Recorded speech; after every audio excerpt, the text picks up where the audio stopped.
नमस्कार सभी को स्वागत है मेरे YouTube चैनल पीयूष मिश्र 13 पर।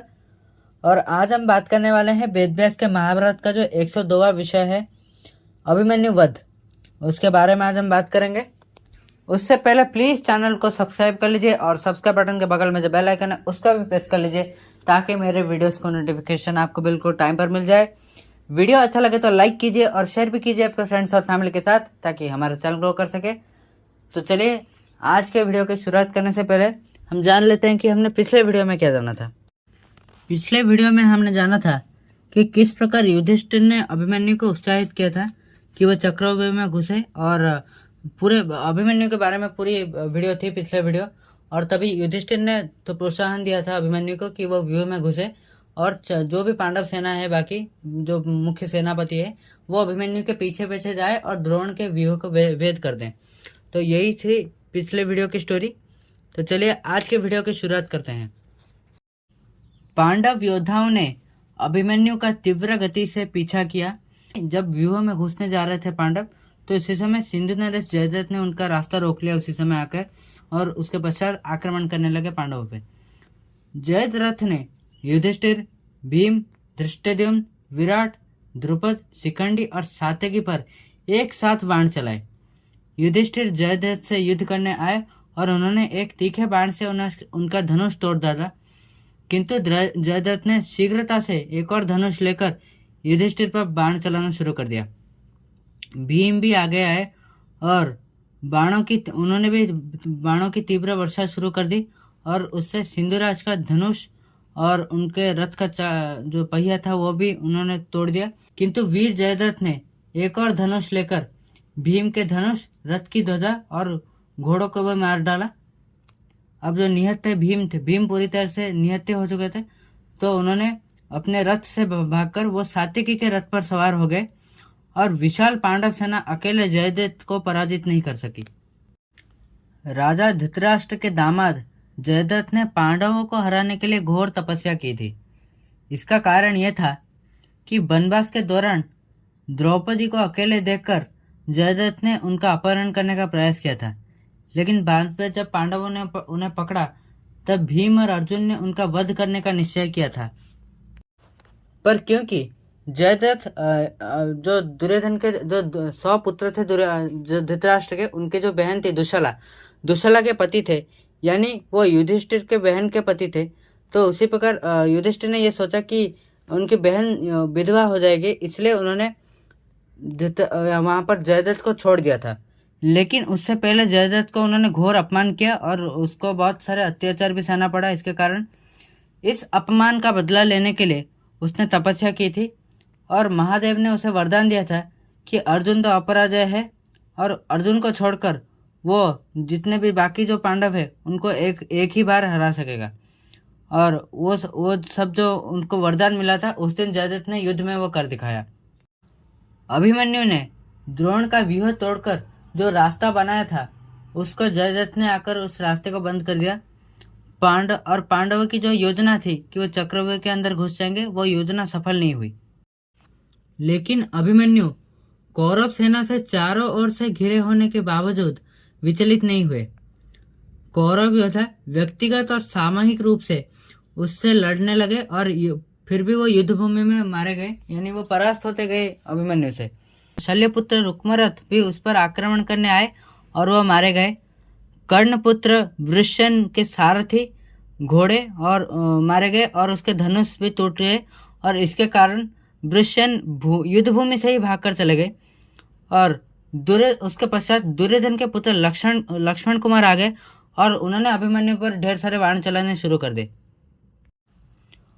और इसी समय अभिमन्यु ने लक्ष्मण कुमार से कहा कि इस धरती को अभी आखिरी बार देखो, और उन्होंने सांप जैसा दिखने वाला एक चमकीला अस्त्र मारा लक्ष्मण कुमार की ओर, जिसके कारण लक्ष्मण कुमार का भी मृत्यु हो गया। और ये इस चीज को देखकर दुर्योधन के क्रोध की सीमा न रही, क्योंकि दुर्योधन के पुत्र जो लक्ष्मण कुमार थे वो यहाँ पर मारे चुके गए थे अभिमन्यु के द्वारा। तो दुर्योधन के क्रोध की सीमा न रही और उन्होंने बहुत जोर से चिल्लाया कि अभिमन्यु का वध करो। द्रोण, कृपाचार्य, कर्ण, अश्वत्थामा, बृहद्बल और कृतवर्मा ये 6 महारथियों ने अर्जुन पुत्र को घेर लिया और उनके धनुष से बहुत तेजी से बाणों की वर्षा होने लगी, किंतु वीर अभिमन्यु ने अकेले ही उन सबको रोक दिया आसानी से और उनके खिलाफ लड़ने लगे। कौशल राज बृहद्बल का घोड़ा और उनके जो सारथी थे वो सब मारे गए और उनका ध्वजा भी तो वहाँ पर फट गया। पर उसके पश्चात जो बृहद्बल थे उन्होंने तलवार और ढाल लेकर वो अभिमन्यु के रथ के ऊपर चढ़ने का प्रयास कर रहे थे, पर अभिमन्यु ने एक तीखे बाण से कौशलराज का सिर को उनके धड़ से अलग कर दिया। इसके कारण अभी बृहद्बल मारे गए और शल्य, शकुनी, कर्ण और अश्वत्थामा और जितने भी सारे कौरव महारथी थे वह सब अभिमन्यु के बाणों से परेशान होने लगे। शकुनी ने दुर्योधन को सलाह दी कि दुर्योधन, यदि हम मिलकर इस अर्जुन के पुत्रों को नहीं मारे तो हम एक एक करके मारे जाएंगे। कर्ण ने कहा, हम तो सब मिलकर ही लड़ रहे हैं, फिर भी इसे मारना संभव नहीं है। केवल आचार्य ही हमें बता सकते हैं कि अभिमन्यु को कैसे मारा जाए। द्रोण ने कहा, जब तक अभिमन्यु के पास उसका धनुष है तब तक उसे कोई नहीं मार सकता और उसकी शक्ति और पराक्रम अद्वितीय है। तुम सब मिलकर इसका धनुष तोड़ दो। सारथी और उसके जो घोड़े हैं उनको भी मारना होगा। उसके पश्चात उसको अभिमन्यु को निहत्था अवस्था में ही मारा जा सकता है। उसके पश्चात कर्ण ने अभिमन्यु का धनुष तोड़ डाला और कृतवर्मन ने उसके घोड़े और सारथी को मार डाला और बाकी जो योद्धा थे उन्होंने चारों ओर से बाणों की वर्षा शुरू कर दी अभिमन्यु के ऊपर। पर इस सब के बाद भी अभिमन्यु बिल्कुल भी विचलित नहीं हुए। उन्होंने अपना तलवार और ढाल उठाया और बड़ी तेजी से एक योद्धा से दूसरे योद्धा पर आक्रमण करने लगे और उसके अस्त्र शस्त्र जिस प्रकार वो चला रहे थे और उनकी फुर्ती को देखकर योद्धा चकित रह गए। कोई भी योद्धा समझ नहीं पा रहे थे कि अभिमन्यु का कब कौन लक्ष्य होगा। यह स्थिति देखकर द्रोणाचार्य ने शीघ्रता से अभिमन्यु के तलवार पर वार कर दिया, मतलब उनके तलवार पर धनुष एक तीर चला दी और कर्ण ने उसके ढाल को तोड़ डाला। उसके पश्चात भी अभिमन्यु डरा नहीं, वो थोड़े से भी विचलित नहीं है। उन्होंने रथ का एक पहिया उठाया और वो उससे ही युद्ध करने लगे। और जब अभिमन्यु ने वो रथ का पहिया उठाया और वो युद्ध करने लगे, पहिए से जो धूल हुआ उसने इस प्रकार अभिमन्यु के चेहरे को ढक दिया कि वो अपने मामा वासुदेव की तरह बिल्कुल भयंकर दिखने लगे।